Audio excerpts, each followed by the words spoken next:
Madame la présidente, monsieur le ministre, mes chers collègues, le voile intégral rend libre.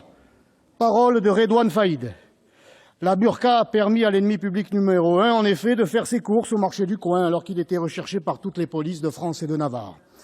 Le problème de la burqa, du voile intégral en France, mes chers collègues, ce n'est pas un problème d'ordonnancement juridique, mais la conséquence directe du vrai problème, la folle politique d'immigration massive qui a fait entrer et continue de faire entrer dans notre pays des millions d'individus dont beaucoup sont en opposition avec nos traditions séculaires et qui combattent sur notre sol désormais nos valeurs et notre attachement aux libertés individuelles et notamment celle de la femme.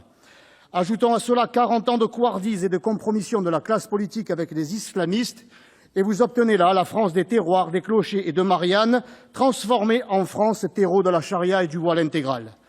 Ce voile intégral n'est rien d'autre, mes chers collègues, qu'un acte politique d'extrémistes islamistes qui utilisent nos libertés pour mieux les combattre.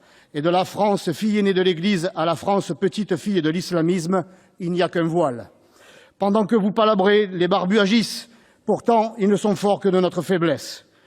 Le port de la burqa est une violence insupportable faite aux femmes, une étape dans la volonté de conquête de l'âme, du corps de notre nation par des fanatiques qui s'engouffrent dans les failles de notre droit pour imposer leurs droits, la loi islamique, aidée en cela par des officines internationales d'idéologues qui bafouent les libertés des femmes.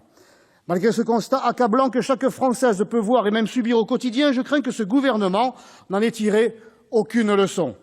L'urgence absolue de stopper toute immigration n'est pas à l'ordre du jour puisque le président de la République a fait ratifier en catimini le pacte mondial des migrations de Marrakech, pacte qui est un acte de haute trahison et qui achèvera l'entreprise de submersion de notre pays par des millions de migrants avec en leur sein des milliers de fanatiques qui ont la liberté des femmes en détestation. Cessons tout masochisme et déni de la réalité. Non, monsieur le ministre de l'Intérieur, le fichu de nos grands-mères n'a rien à voir avec ce voile qui nie la femme jusqu'à l'enfermer dans ce tissu carcéral. Ici, ce n'est pas Kaboul. Nous sommes ici en France, à Paris, capitale mondiale de la mode. Ici, les femmes, nous les voulons, nous les aimons en pantalon, en robe, en jupe, en short, en maillot de bain. Nous aimons voir leurs cheveux, nous voulons voir leur visage, leur sourire. Nous les voulons mères au foyer, nous les voulons chefs d'entreprise, saintes héroïnes de la patrie. Nous les voulons parlementaires. Et moi, je souhaite même que l'une d'entre elles devienne présidente de la République. Les femmes, pour conclure, vous aurez deviné laquelle. Les femmes, ici, nous les voulons, nous les aimons libres. En ce 100e anniversaire de la grande victoire, n'oublions jamais, mes chers collègues, qu'à l'arrière, pour avoir été dans leur foyer, mais aussi dans les champs, dans les usines, dans les hôpitaux, ce sont les femmes qui ont porté le pays à bout de bras. Sans le dévouement des femmes, les hommes au front n'auraient jamais tenu.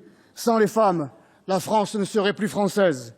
Alors, mes chers collègues, pour la France, fille aînée aussi de la liberté, ne tergiversons plus, ne reculons plus face à l'obscurantisme islamiste, redevenons maîtres chez nous, dévoilons une bonne fois pour toutes la République.